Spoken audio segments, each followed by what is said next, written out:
8 years into Radiant and Brighter, and we're still learning about racism. I know, isn't it interesting that after so many years of doing this type of work, we're still addressing the same issues? I know. I mean, who'd have thought when we came to Scotland, 12 years ago now, that we'd be talking about racism.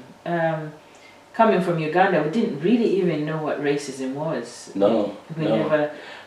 We never even spoke about it. No, we never. But also one thing that is really interesting about Scotland is Scotland is well known for being welcoming. Yes. Scotland is well known for welcoming migrants. Yes. Welcoming refugees. Yeah. But it's interesting that underneath that, there are a lot of challenges. Yeah. And I think the biggest challenge that we're faced with is how we deal with those issues. Often because Scotland is welcoming and we welcome migrants, it takes a while for some of those underlying issues to be talked about. To even be understood, it's hard to understand racism because in a place where everyone is so friendly, people are talking to you, people smile at you, it's harder to think, what is racism even? I remember when we go here and people would ask you, where do you come from? Yeah. And you're not quite sure what to make of that statement. First of all, we lived in London for 10 years. Yeah. And in all of that time, we had never quite understood racism anyway, because it was a whole different, it was different. And it wasn't that we didn't experience it. I think you almost have safety in numbers. Yes. You have so much more diversity.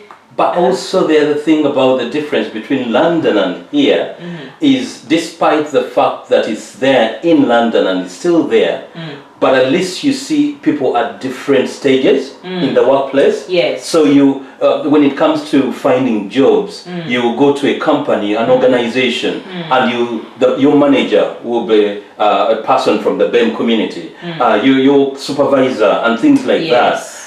Whereas here, it's a totally different thing. Here, you hardly see people from the BEM community in those high positions. Yeah, and it's not even as though the racism in London is less or the one here is more. It's just a different model. You know that statement you made a little while ago? Yes. What was that?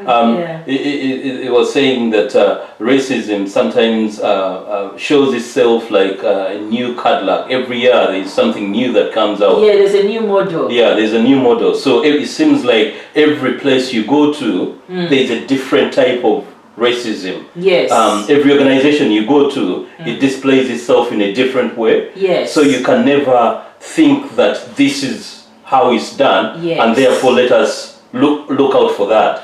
And that's the thing, because people are now asking, obviously, in the wake of what's happened with George Floyd. That I don't even know. I haven't been able to watch that video, but I have watched a video that explains the circumstances.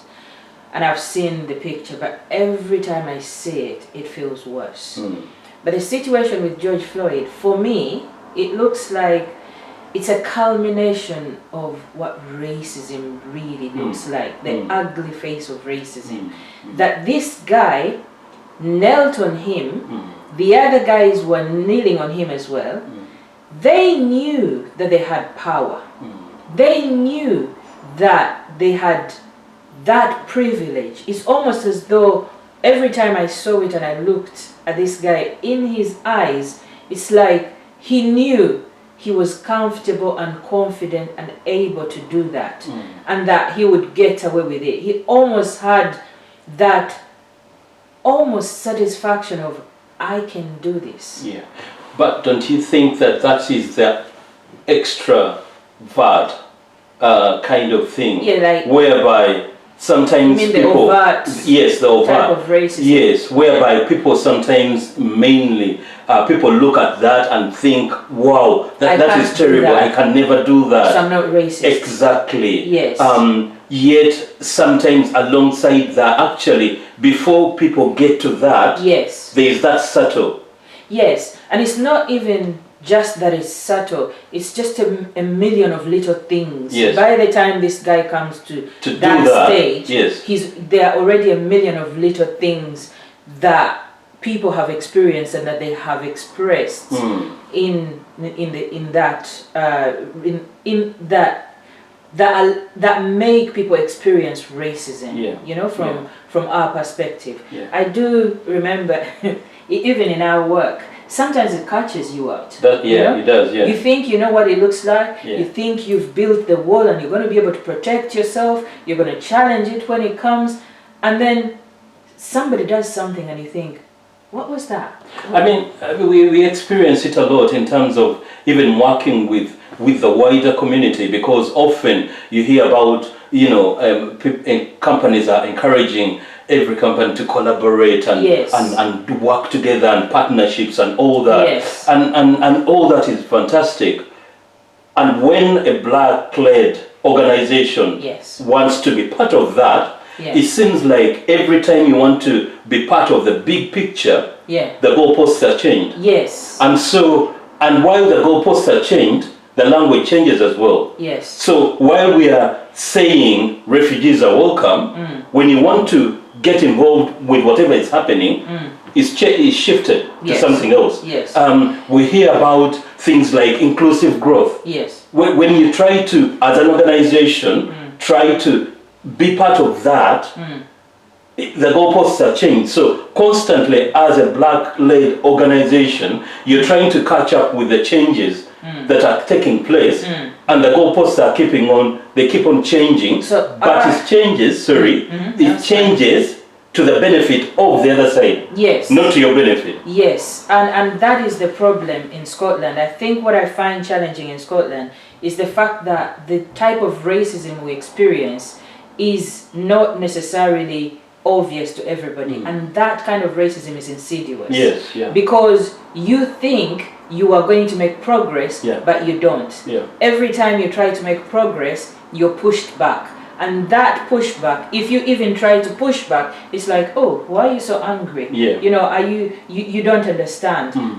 The number of times we were told, oh, we don't understand what you're doing. That's right. It's good, it's nice, we like it, but oh, we don't understand you. And you're constantly trying to communicate, but they're never going to understand anyway. That's correct, because this is what diversity is.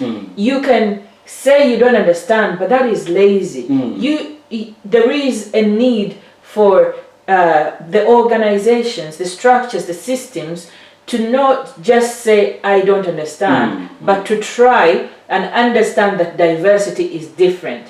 So if we're bringing something different, it's lazy for you to say, oh, I'm just going to leave it there because I don't get it. But then the other challenge that we always experience is the same people that are talking about inclusive growth and all these other things are again people from the other community. So however much we try to explain and highlight the benefits of diversity and all that to the other community, it seems like, no, we don't understand it.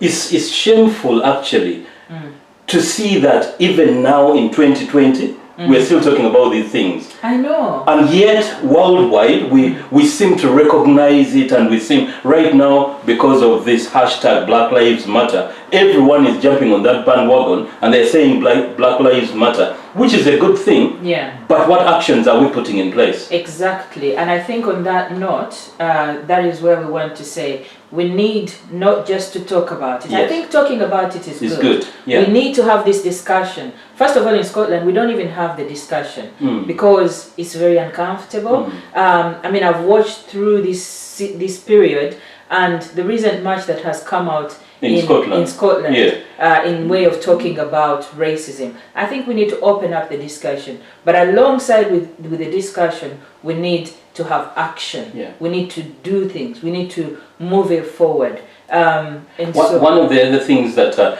is really disturbing in Scotland is normally when we talk about things like this, our references are to England. Yes. So we talk about this, for example, the BEM report that came out because of COVID, and the reference is still based on what is happening down south. And I think Scotland needs to move away from that and focus on Scotland in way of making solutions Exactly. for us. After all, we experience it differently. Exactly. And I think this is a very good opportunity for Scotland to actually start something new, to start something fresh, to start something unique, something special for Scotland. Absolutely. Scotland has a great opportunity. Yeah. It has the opportunity to make a difference. And I usually share this, and I've said this a number of times. It's an African saying that if you want to go quickly, go alone. If you want to go far, go with others. And so I say to Scotland once more, and I've said this for quite a while, come with us, we'll do you good. To hear more about what actions we can take together, join us the next time for another session on our experience and how we think that we could together bring about the change that we all desire for society. Thank you for watching. Thank you. See you soon. Thank you.